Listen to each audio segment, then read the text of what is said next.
السلام علیکم ورحمۃ اللہ وبرکاتہ۔ ایک عورت کا شوہر ہر وقت کسی نہ کسی مہمان کو گھر لے آتا اور اپنی بیوی سے کہتا کہ ان کے لیے کھانے کا انتظام کرو۔ روزانہ وہ مہمان کے لیے کھانے تیار کرتی۔ آخر کار وہ روز کے معمول سے تنگ آ گئی اور ایک دن رسول پاک صلی اللہ تعالی علیہ وسلم کے پاس گئی اور کہنے لگی، یا رسول اللہ صلی اللہ تعالی علیہ وسلم، میرا شوہر روزانہ کسی مہمان کو گھر لے آتا ہے اور میں کھانے بنا کے تھک جاتی ہوں۔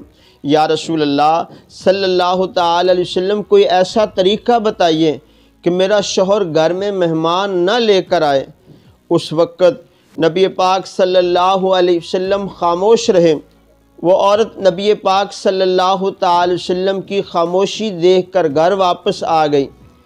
اگلے دن نبی پاک صلی اللہ تعالی وسلم نے اس عورت کے شوہر کو بلایا اور کہا کہ کل میں تمہارا مہمان ہوں۔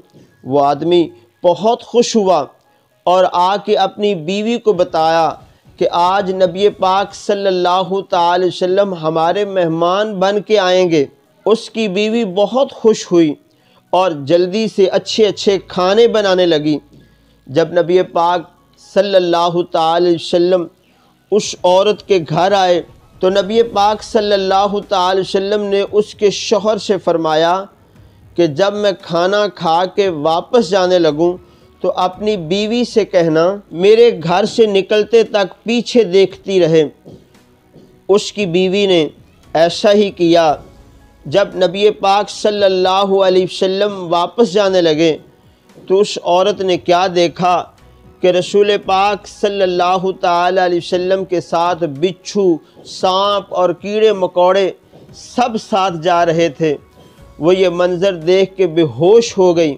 اگلے دن وہ پھر نبی پاک صلی اللہ تعالی وسلم کے پاس گئی تو نبی پاک صلی اللہ علیہ وسلم نے اس عورت کو بتایا کہ مہمان اپنا نصیب خود لے کے آتا ہے اور جو مہمان کے لیے محنت کی جاتی ہے اس کے بدلے جب وہ واپس جاتا ہے تو ساتھ اس گھر سے ساری بلاؤں اور اس گھر کے سارے گناہ ساتھ لے جاتا ہے۔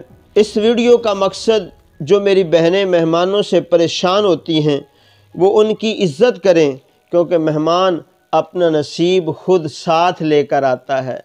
اگر آپ کو ہماری یہ ویڈیو اچھی لگتی ہیں تو ہمارے اس چینل کو سبسکرائب فرما دیجئے۔ جزاکم اللہ خیرہ۔